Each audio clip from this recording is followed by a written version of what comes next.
Hello student, कैसे हैं आप सभी लोग। आई होप आप सब लोग अच्छे होंगे। आज हम लोग क्लास एर्थ की इंग्लिश रीडर पढ़ेंगे। लेसन 14 कक्षा 8 की बुक पढ़ रहे हैं, इंग्लिश रीडर। इसे इंग्लिश रैम्बो के नाम से पहले जाना जाता था, अब ये इंग्लिश रीडर के नाम से चल रही है। चलिए देखते हैं पार्ट 14, और पार्ट का नाम क्या है। The man who gave India wings.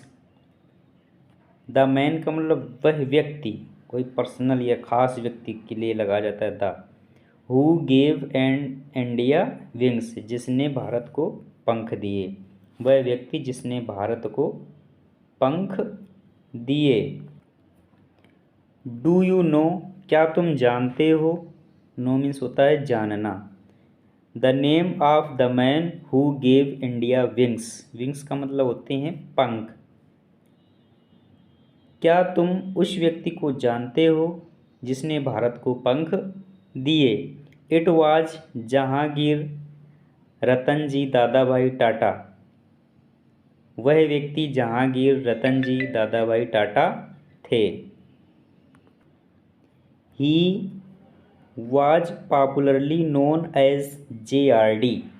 वे आमतौर पर JRD के नाम से जाने जाते थे, या वे JRD के नाम से जाने जाते थे। ये शॉर्ट फॉर्म है, ठीक, इनके नाम का। ही was born in Paris on जुलाई 29, 1904। अर्थात उनका जन्म पेरिस में 29 जुलाई 1904 को हुआ था। His father Ratanji Dadabhai Tata was Paris and mother Suzanne Briere. पूरा नाम है इनका Suzanne Briere was French.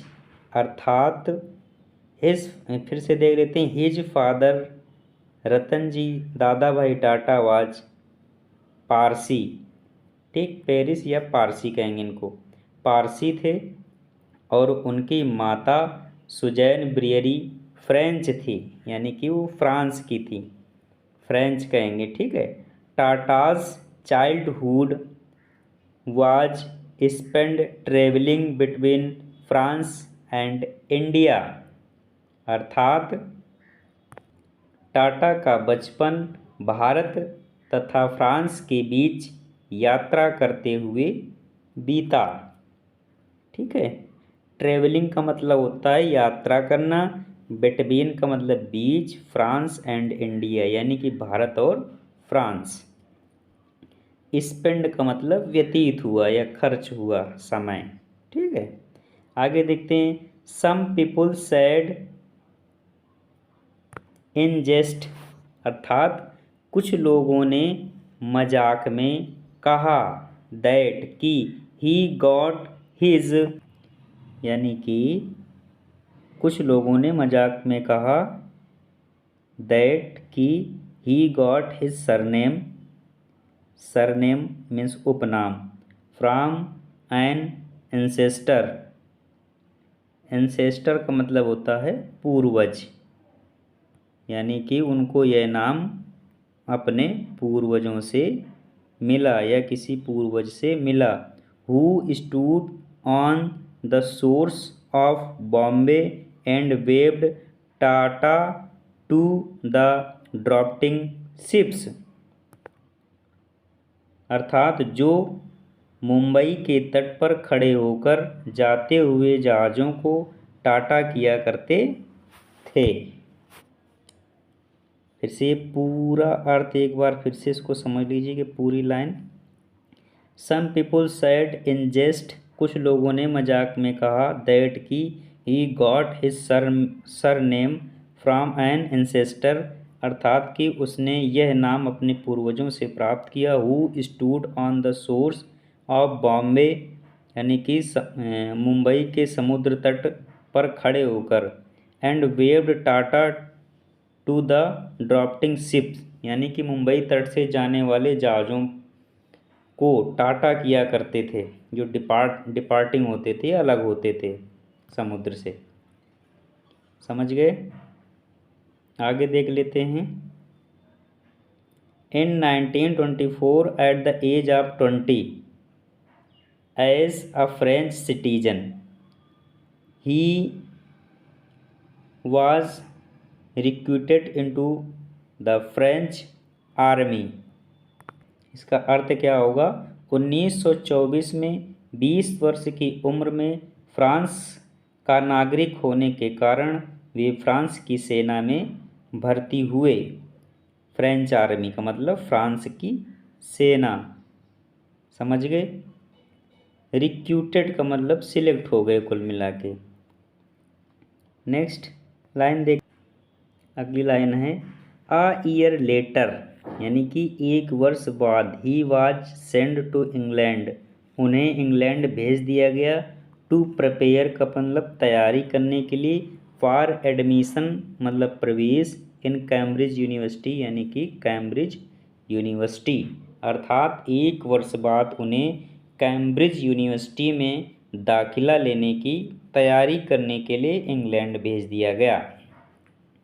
Next line है but his father Ratan ji asked him to return to Bombay to work in his steel plant called the Tata steel industry. समझिएगा, but his father Ratan ji asked, परंतु यह लेकिन उनके पिता रतन जी आस्क्ड, उनके पिताजी रतन जी ने कहा हिम उनसे, टू रिटर्न टू मुंबई यानी कि मुंबई वापस आने के लिए, अर्थात उनके पिताजी ने उन्हें मुंबई वापस आने के लिए कहा। To work in his steel plant, अपने ही स्टील प्लांट में काम करने के लिए। Called the Tata steel industry यानी कि टाटा स्टील इंडस्ट्री में। पूरा अर्थ फिर से देखिएगा, परंतु उनके पिता रतन जी ने उनसे मुंबई वापस आकर उनके steel plant Tata steel industry में काम करने को कहा। इनकी खुद की इंडस्ट्री थी ये, टाटा स्टील इंडस्ट्री इनकी खुद की थी। His father did not considered a college degree necessary to succeed in life, अर्थात उनके पिताजी कॉलेज की डिग्री को जीवन में सफलता प्राप्त करने के लिए आवश्यक नहीं समझते थे।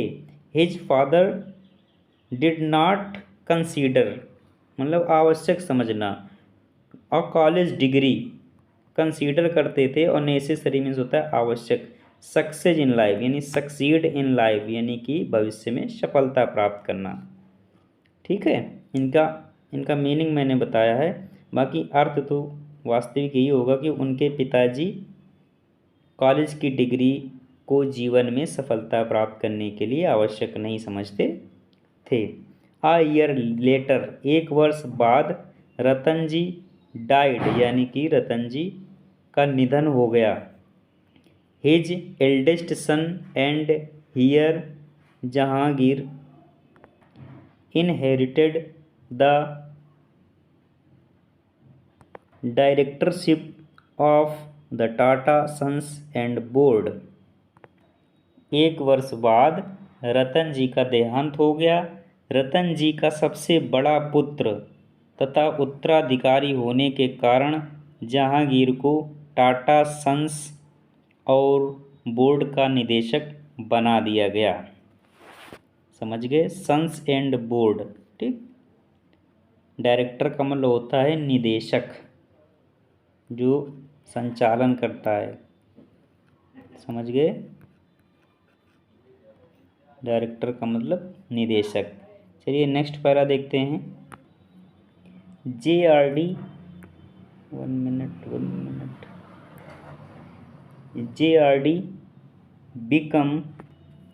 JRD became India's first licensed pilot in 1929। Licensed pilot यानी कि जिसके पास गाड़ी चलाने का लाइसेंस हो या पायलट, पायलट किसको बोलते हैं? जो जहाज़ चलाते हैं, ठीक है। JRD 1929 में भारत के पहले लाइसेंस्ड पायलट बने। It was JRD who gave India wings to fly in 1932। अर्थात इट वाज मतलब ये थे। JRD ने 1932 में भारत को उड़ने के लिए पंख दिए। कब पंख दिए भारत को? 1932 में। JRD सेटअप टाटा, देखिएगा, JRD set up Tata aviation service by piloting the first flight himself from Karachi to Mumbai in all aircraft. यहीं तक देखेंगे अर्थ, यहाँ पूर्ण विराम लगा हुआ है। देखिए इसका अर्थ क्या होगा, एक बार फिर से इसको पढ़ लेते हैं, ठीक है, ऐसे समझ में आएगा थोड़ा। JRD set up Tata aviation service, यानी कि टाटा एविएशन सर्विस की स्थापना की। By piloting the first flight himself, यानी कि फर्स्ट फ्लाइट उन्होंने स्वयं चलाई। फ्रॉम कराची टू मुंबई, यानी मुंबई से कराची। इन स्मॉल एयरक्राफ्ट, यानी छोटे एयरक्राफ्ट। इसका अर्थ पूरा देखिए क्या होगा।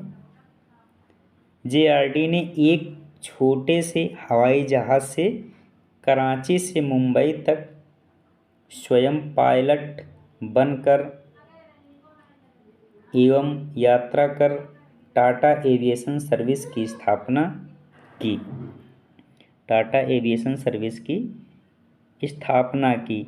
JRD at the age of 34 was elected the chairman of Tata and Sons in 1938, making him the youngest head of the largest industrial growing in India। अर्थात 34 साल की आयु में JRD को टाटा एंड सन्स का अध्यक्ष मनोनीत किया गया या बनाया गया, जिससे वे भारत के पहले बड़े औद्योगिक समूह के सबसे छोटी आयु के प्रधान बने। समझिएगा, आगे देखते हैं। इन 1948 air India was launched jointly by JRD and the Indian government. अर्थात 1948 में भारत सरकार ने JRD के साथ जुड़कर एयर इंडिया शुरू किया। आगे देखिए। इन 1953 JRD was made the chairperson, यानी कि वो चेयरपर्सन बनाया गया ऑफ एयर इंडिया। इसका अर्थ होगा 1953 में JRD को एयर इंडिया का अध्यक्ष बनाया गया। For the next 25 years he worked tirelessly, मतलब बिना थके, to make Air India successful. Successful means सफलता, सक्सेस मीन्स सफलता होती है। तो इसका अर्थ देखते हैं। अगले 25 वर्षों तक उन्होंने एयर इंडिया को सफल बनाने के लिए बिना थके काम किए। ठीक है, टायरलेसली मीन्स होता है बिना थके काम करना कोई। कहाँ तक हो गया हमारा? सक्सेसफुली। ठीक। JRD excelled not only as a aviator but also as a philanthropist, educationist, poet and sculptor means मूर्तिकार होता है।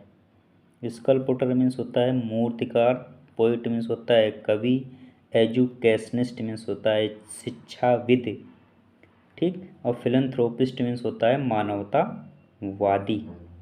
यहीं तक इसका अर्थ समझेंगे हम लोग। JRD ने केवल विमान चालक के रूप में ही अच्छा कार्य नहीं किया, परंतु वे एक मानवतावादी, शिक्षाविद, खिलाड़ी, कवि तथा मूर्तिकार भी थे। स्पोर्टमैन मीन्स होता है खिलाड़ी। स्पोर्टमैन मीन्स होता है खिलाड़ी। आगे देखिए, he received the highest civilian award the Bharat Ratna in 1992 from the Indian government, अर्थात 1992 में उन्हें भारत सरकार द्वारा सर्वोच्च नागरिक सम्मान भारत रत्न द्वारा सम्मानित किया गया। कौन सा रत्न मिला था इनको? भारत रत्न, ये वाला भारत रत्न मिला था 1992 में JRD को। आगे देखते हैं, JRD's last major public statement was an appeal to Indians to maintain peace, अर्थात JRD की सार्वजनिक रूप से अंतिम अपील भारत में शांति बनाए रखने की थी। पीस का मतलब होता है शांति बनाए रखना, ठीक है। He breathed his last on November 29, 1993, अर्थात 29 नवंबर 1993 को उनका निधन हो गया, यानी कि अंतिम सांस ली, या कह सकते हैं उनका निधन हो गया। आगे देखते हैं, do you know JRD Tata was, क्या तुम जानते हो कि JRD Tata was not only the director of the Tata company but also a great human being। क्या तुम जानते हो कि JRD केवल टाटा कंपनी के निदेशक ही नहीं बल्कि एक अच्छे व्यक्ति भी थे। कह रहा but also a great human being, यानी कि लेकिन एक अच्छे व्यक्ति या इंसान भी थे। He made sure that 75% of the company's profit was spent on looking after the workers and those in need, अर्थात वे अपनी कंपनी के मुनाफे का 75% कंपनी के मजदूरों तथा ज़रूरतमंद लोगों की सहायता में खर्च किया करते थे। समझ गए आप लोग? स्पेंड का मतलब होता है खर्च करना, प्रॉफिट का मतलब होता है लाभ, ठीक। वर्कर की मीन्स कर्मचारी होता है, और नीड का मतलब ज़रूरतमंद, दोज इन नीड यानी कि ज़रूरतमंद लोग। फिर से देख लो, एक बार बता दें, वे अपनी कंपनी के मुनाफे का 75% कंपनी के मजदूरों तथा ज़रूरतमंद लोगों की सहायता में खर्च किया करते थे। ये लेसन हो गया कंप्लीट आपका। अब इसके क्वेश्चन आंसर भी कर लेते हैं साथ में, और ये लेसन फिनिश करते हैं। चलिए शुरू करते हैं। एक्सरसाइज यानी कि अभ्यास। Answer the following question. Question number A, what was the name of JRD's parents and which country did they belong to, अर्थात JRD के माता पिता का क्या नाम था और वे किस देश से बिलोंग करते थे। तो इसका आंसर देख लीजिए आप लोग, समझिएगा। JRD's father Ratan ji Dadabhoy Tata was an Indian Parsi and his mother Suzanne Breyer was a French, यानी कि ये फ्रेंच की थी और ये इंडियन पारसी। नेक्स्ट क्वेश्चन पे चलते हैं। क्वेश्चन नंबर यानी कि बी, क्वेश्चन नंबर बी देखते हैं। Name the aviation service setup by JRD। JRD ने एविएशन सर्विस जो सेटअप की थी उसका नाम बताना है। क्या नाम था? Tata aviation service. Question number C है, why did he not have a college degree. College degree क्यों नहीं थी? देखिएगा आंसर इसका क्या होगा। When he was preparing for admission in Cambridge university his father asked him to return to Mumbai. जब वह एक मिनट, कैम्ब्रिज यूनिवर्सिटी की प्रिपरेशन कर रहे थे एडमिशन के लिए, उसी समय उनके पिताजी ने उनको मुंबई वापस बुला लिया था। His father did not considered a college degree necessary to success in life. मतलब उनके पिताजी का यह मानना था कि कॉलेज डिग्री का कोई विशेष महत्व नहीं होता है हमारे जीवन में जो सफलता मिलती है उसमें। आगे क्वेश्चन देखते हैं। Question number D, who became the director of Tata boards after Ratan ji death. यानी कि रतन जी की जब मृत्यु होगी उसके बाद डायरेक्टर कौन बना था टाटा का?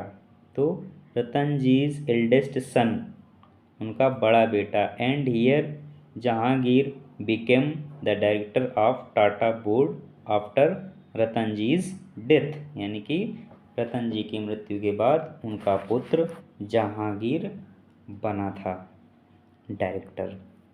क्वेश्चन नंबर ई, क्वेश्चन नंबर ई देखते हैं। ए नंबर में क्या है? Why was JRD awarded the Bharat Ratna. JRD को भारत रत्न से क्यों सम्मानित किया गया था? JRD was not only an excellent aviator but also a philanthropist, educationist, sportsman, poet and sculptor। इसका मतलब होता है मूर्तिकार। For his achievements Indian government awarded him the Bharat Ratna. इतने सारे अचीवमेंट थे इसलिए उनको भारत रत्न का सम्मान दिया गया था। क्वेश्चन नंबर एफ क्या पूछ रहा है? What was JRD's last public statement. यानी कि उनका आखिरी स्टेटमेंट क्या था? तो JRD's last public statement was an appeal to Indians to maintain peace. यानी कि शांति बनाए रखने की अपील की थी इन्होंने। नेक्स्ट देख लेते हैं question number G, what different areas did JRD excel in besides being an excellent aviator he was philanthropist, educationist, sportsman, poet and sculptor। मूर्तिकार, स्कल्पटर मीन्स होता है मूर्तिकार। ठीक, अब आगे देखते हैं। Choose the correct option. JRD's father did not consider a college to succeed in life। Next क्या है देख लेते हैं। JRD received the highest civilian award the Bharat Ratna इन, मतलब इनको भारत रत्न कब मिला था? 1992 में। JRD spend 75% of companies profit, यानी कि 75% प्रॉफिट खर्च करते थे on and maintenance of the industries looking after the need of the worker. आगे देखते हैं वर्ल्ड पावर की बात कर लेते हैं यहीं पर हम लोग। देखिए, watch the words given in column A with their meanings in column B. यानी कि मैचिंग वर्ड हैं, इनको हमें मिलान करना है। थोड़ा छोटा दिख रहा है, इसको थोड़ा जूम कर देते हैं। ठीक है, इसमें तो समझ में आ जाएगा इतने में। ठीक, देखिए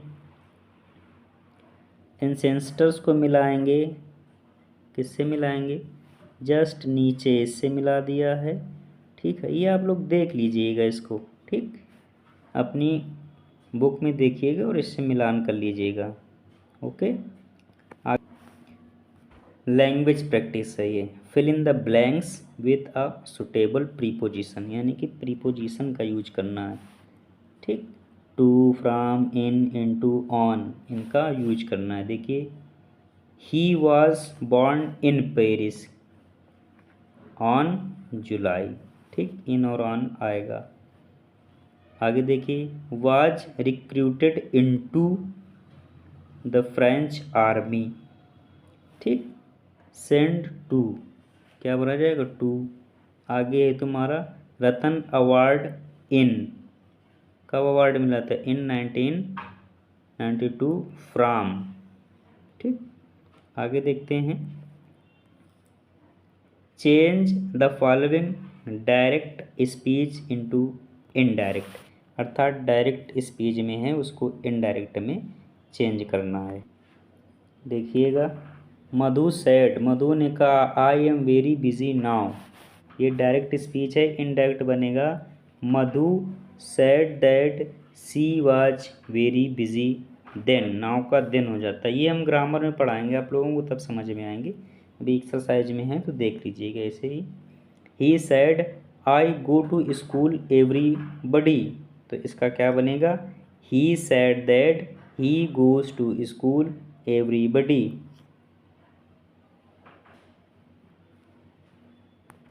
वन मिनट, यहाँ पर गोज बेटा नहीं होगा, ये गॉन होगा, गॉन टू स्कूल एवरीबडी।